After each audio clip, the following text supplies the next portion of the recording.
Hola a todos, vamos a iniciar la cápsula número 2 de la materia de principios básicos de mantenimiento.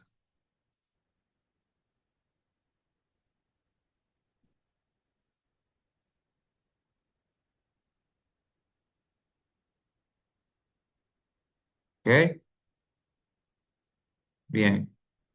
Eh, en esta cápsula del día de hoy vamos a ver la evolución del mantenimiento. ¿Ok? Vamos a ver fechas importantes desde la prehistoria hasta la actualidad. ¿Ok? Bueno, vamos a empezar con la prehistoria. En esta etapa de la historia del hombre se puede asumir que ya se hacían trabajos de mantenimiento, sobre todo correctivo, ¿no? Aplicado a la reparación de utensilios de casa. Sabemos que para esta época es muy importante para el hombre que sus herramientas estén de una manera óptima, debido a que él técnicamente dedicaba a cazar para poder comer, ¿no? Y poder subsistir. En ese sentido, el hombre cuando no conseguía que algún utensilio funcionara de la manera que él quería, pues tenía que hacer su mantenimiento correctivo. En este caso, en la imagen podemos observar cómo es una especie de cuchillo donde él está lijándolo, ¿no? Con una piedra. Eso ya para él es un mantenimiento aplicado a la época. Después vamos a dar un salto al año de 1798. Aquí comenzamos a ver la primera revolución industrial. Las piezas se fabricaban de forma manual, por lo que era necesario hombres diestros y hábiles que realizaran el trabajo. Cabe agregar que la calidad de los productos era bastante variable, ¿no? En ese sentido, pues ocupaban una gran cantidad de personas para poder fabricar cualquier cosa. Evidentemente, pues no iba a ser un producto igual uno al otro porque tenían ciertos defectos según lo pudiera manufacturar cada persona. Sin embargo, pues aquí digamos que empieza la primera revolución industrial. Eh, También eso, pues no existía como tal el concepto de calidad porque no podíamos tener una calidad si no teníamos un producto que fuera homogéneo. Entonces, después, en el año de 1828 surge la necesidad de mejorar mediante el mantenimiento correctivo, pues los trabajos eran muy tardados y frecuentemente exigían la atención de varios especialistas, ya que las piezas rotas tenían que volverse a fabricar porque eran modelos únicos hechos a la medida, cosa que realmente dificulta mucho, ¿no? Porque era un poco más costoso, evidentemente, tenía que fabricar de cero, no podía reutilizar el material. Eso era bastante tedioso para las personas de la época, ¿no? Y es donde empezamos a ver el mantenimiento correctivo. Entonces, podemos saltar al año de 1879 y aquí, debido a la proliferación de fábricas, en muchas se contrató personal sin preparación, la cual complicó fuertemente su adiestramiento y la administración de las mismas. Aquí era muy complicado. Realmente el hecho de que el personal no tuviera cierta preparación técnica específicamente hacía muy difícil que ellos pudieran comprender, aprender y sobre todo desarrollar una actividad de manera segura. Realmente en la parte técnica el conocimiento sí es poder y eso podía evitar muchos accidentes. Sin embargo, para la época, pues digamos que no había suficiente educación, entonces las personas tuvieron que ir aprendiendo sobre la marcha técnicamente. Esto conllevó a que fuera un poquito complicado que caminara de manera correcta, ¿no? En 1903, los bienes que necesariamente tenían que ser de buena calidad tenían un precio más alto y por lo tanto poca demanda, ¿no? Todos los ricos podían aspirar a comprar. Eh, para este entonces, pues ya evidentemente lo que no todos pueden tener tiene un valor mucho más elevado, ¿no? Entonces, pues realmente solamente la clase alta tenía acceso a este tipo de calidad. Por lo tanto, era muy complicado, ¿no? Que hubiera un mercado grande. Para el año de 1910 se incrementó la cantidad de máquinas y por esta razón natural, el trabajador dedicado a la producción invirtió cada vez más de su tiempo para hacer trabajos de arreglo a las mismas. El mantenimiento correctivo ya es parte fundamental de la industria. Y bueno, aquí del año 1900 a 1910 también existe, hay un aumento bastante grande debido muy buena parte a lo que hace Henry Ford. Henry Ford para los inicios de los 1900 pone en Chicago lo que conocemos como la fábrica de Ford. Entonces ahí es donde empieza realmente a crecer la industria, al menos en Estados Unidos. Evidentemente en Europa también pasa lo propio, y es donde podemos empezar a ver que la manufactura empieza a ser mucho más grande, y también él necesitaba que hubiera pues una razón mucho más elevada para que pudiéramos tener trabajos correctos, ¿no? En 1914, debido a la demanda urgente de productos, pero en contraste, una gran cantidad de máquinas con fallas era cada vez más grande. El personal de mantenimiento correctivo se le asignó la tarea de prevención para evitar que las máquinas más importantes fallaran. Entonces nacieron los departamentos de mantenimiento. Este hito histórico es bastante importante porque aquí ya sabemos y tenemos conocimiento que ya era necesario, ¿no? O sea, ya no solamente una persona que pudiera, ¿no? Ayudarnos cuando hubiera un fallo, sino que existiera como tal un área donde su trabajo permanente fuera el de mantenimiento, ¿no? O sea, que encontrara los fallos y evidentemente pues hicieron más segura la operación. En el año de 1916 se desarrolló el actual proceso administrativo, que surge en gestión japonesa con cinco elementos que son la planeación, organización, integración, ejecución y control. Toyota Production Systems, el TPS, por Hiroyuki Hirano, ¿no? Aquí ya empezamos a ver una parte un poquito más administrativa que realmente es necesaria que las empresas tuvieran en cuenta. La planeación, organización, integración, ejecución y control era el orden correcto en el que se tenía que llevar a cabo el proceso, ¿no? En el periodo de 1921 a 1931, debido al crecimiento de la ciencia, los trabajos de Taylor en la aplicación de tiempos y movimientos hizo crecer el interés por el uso de estadísticas en el trabajo, pero su aplicación era lenta y poco confiable. Si bien es cierto que en ese entonces era muy difícil, o sea, si nosotros vemos en la actualidad, todo lo queremos medir, todo lo debemos incluso cuantificar, ¿no? Entonces, la parte de la ciencia, las matemáticas que se fueron dando a conocer poco a poco, se empezó a encontrar un valor muy importante. Debido a esto, pues empiezan a salir ciertos rasgos de calidad, no como tal, no llamada así como tal calidad, pero sí ya empiezan a ver la estadística, las gráficas de, oye, esto está bien, oye, esto está mal, estamos repitiendo este proceso y está saliendo de manera positiva. Entonces podemos decir que el proceso está siendo llevado de manera correcta, ¿no? Y lo mismo si se lleva a cabo de manera incorrecta, ahí yo puedo corregir, porque yo tengo un fundamento estadístico, matemático que me puede ayudar. Y aquí, evidentemente, pues podemos corregir lo que son pérdidas para la empresa.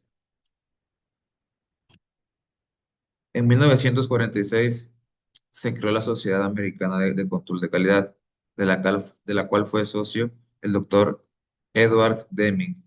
Dicha sociedad ayudó al estudio estadístico del trabajo y mejoró la calidad de los productos obtenidos. Y aquí, como empezamos a ver, ya empiezan a crearse pues las asociaciones o las sociedades, ¿no? Que ellos pueden regir de alguna manera u otro cómo es el trabajo, si es de manera correcta o no. Aquí, evidentemente, el hecho de que hubiera un organismo que pudiera medir y cuantificar y de alguna manera juzgar o no el trabajo, pues nos aseguraba un poquito mejor que el producto final fuera de buena calidad, ¿no? Bien. Entonces, en 1950, los trabajos de Deming dieron inicio a la tercera revolución industrial al establecer en la industria japonesa el control estadístico de la calidad, ¿no? Eh, y bueno, aquí nos pasamos al año de 1960, donde se dio el concepto de mantenimiento centrado en la confiabilidad. Comienza con la aplicación del sistema del equipo satisfactorio, el cual debe cuidar su equilibrio con respecto a las expectativas del usuario. ¿Ok? Entonces aquí ya empezamos a, pues de alguna manera, a tomar en cuenta al usuario, ¿no? O sea, que todo lleve al final que el usuario esté de alguna manera contento para que puedan tener el producto adecuado. ¿Ok? En el año 1961, a partir de ese año, Shigeo Shingo comenzó a desarrollar el sistema Poka-yoke, que significa literal a prueba de errores, ¿no? Y mientras que en el 1971 se crea el mantenimiento total basado en el mantenimiento productivo estadounidense, ¿ok? Se comienza a implementar en Japón y el mismo incorpora una serie de conceptos nuevos de los que se destaca el mantenimiento autónomo, el cual es ejecutado por los propios operarios de producción y la participación activa de todos los empleados. Aquí es bastante productivo para una empresa que los empleados puedan, digamos, pues igual tener parte fundamental en lo que es el mantenimiento. ¿Ok? Por lo tanto, este concepto de mantenimiento autónomo, digamos, viene a darle un nuevo enfoque eh, a la productividad de la empresa y a la labor que tiene el propio empleado. Bien, en el 78 se presenta la guía MSG 3 para mejorar el mantenimiento en naves aéreas. Y aquí vemos que prácticamente los 1900 fueron fundamentales para el desarrollo de toda la tecnología o de la gran parte de la tecnología que nosotros tenemos en los 2000. Y aquí empezamos a ver que existe el mantenimiento en las naves aéreas. El mantenimiento tiene que ser siempre algo fundamental y evidentemente una nave aérea es una herramienta, un aparato, un instrumento que todo el mundo utiliza para turismo, quizás para otros fines un poco más bélicos, pero tiene que tener el mantenimiento correcto, porque de lo contrario podrían pasar ciertas tragedias. Entonces aquí ya se empieza a tener esa facultad y esa presencia en naves aéreas, ¿no? En 1980 se desarrolla la optimización del mantenimiento planificado. Se aplica el RCM2 en toda clase de industria, ¿no? Aquí ya empezamos a ver que la industria se empieza, bueno, que empieza a generalizarse el mantenimiento en todas las industrias, ¿ok? Para el año de 1995, Hiroyuki Hirano presentó su libro Cinco Pillars of the Visual Workplace, que es lo que conocemos como las 5 S, comúnmente llamado a la aplicación de esta filosofía, mejoró de manera notable el ambiente de trabajo, la limpieza de las fábricas, la definición, la organización de herramientas y sobre todo la calidad y la productividad. Aquí realmente digamos que todos tienen una parte fundamental en las 5 S, entonces cada quien tiene un sentido en la empresa. Por lo tanto, en lo que se deriva, como dice aquí, es en una mejor organización, calidad y productividad, y el ambiente de trabajo pues se vuelve más sano para todos, ¿no? Y sobre todo más seguro. Para el año 2000 la aparición del mantenimiento predictivo accesible se populariza el uso de tecnologías como el análisis de vibraciones y termografía, permitiendo a las empresas pequeñas y medianas implementar estrategias predictivas sin grandes inversiones. Aquí es importante, o sea, entre más fácil sea para una empresa, eh, equipos, herramientas que puedan permitir dar un veredicto, quizás no muy preciso, pero sí una idea bastante tangible de cómo está mi equipo, va a ser mucho mejor para ella, ya que así de manera precisa y oportuna puede llamar a los especialistas y ellos van a saber qué mantenimiento darle. Pero es muy importante tener esa iniciativa y tener el equipo correcto para que esto se lleve a cabo.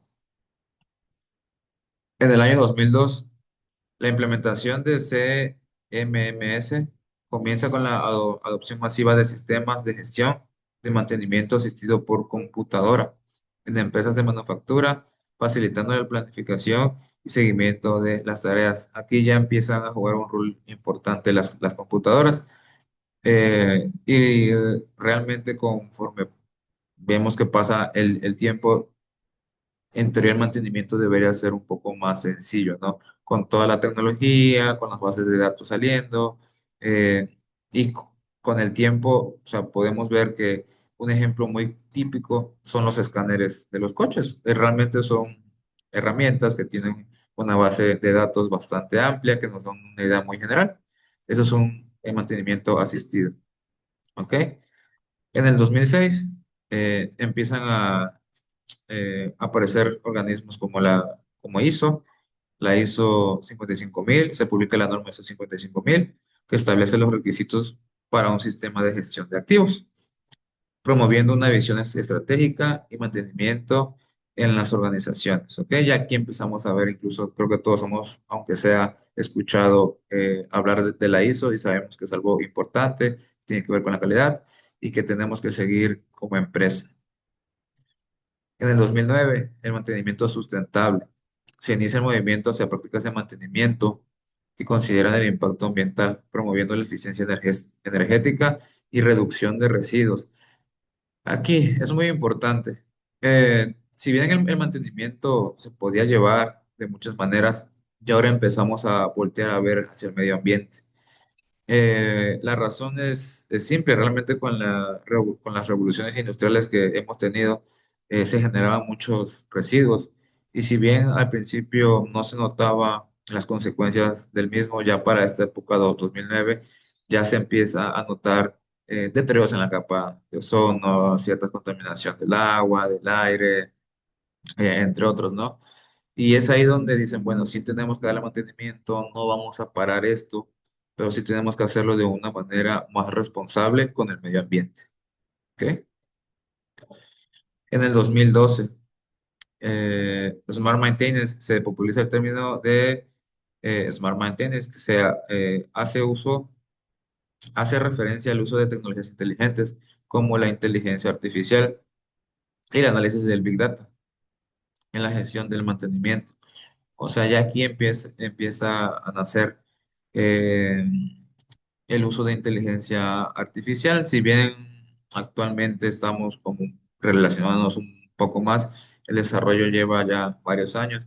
Y aquí, pues sí, realmente facilita todo en la industria, porque tú si bien necesitas tener un conocimiento técnico, también cosas que no sepas, la puedes tener al acceso en segundos, ¿no?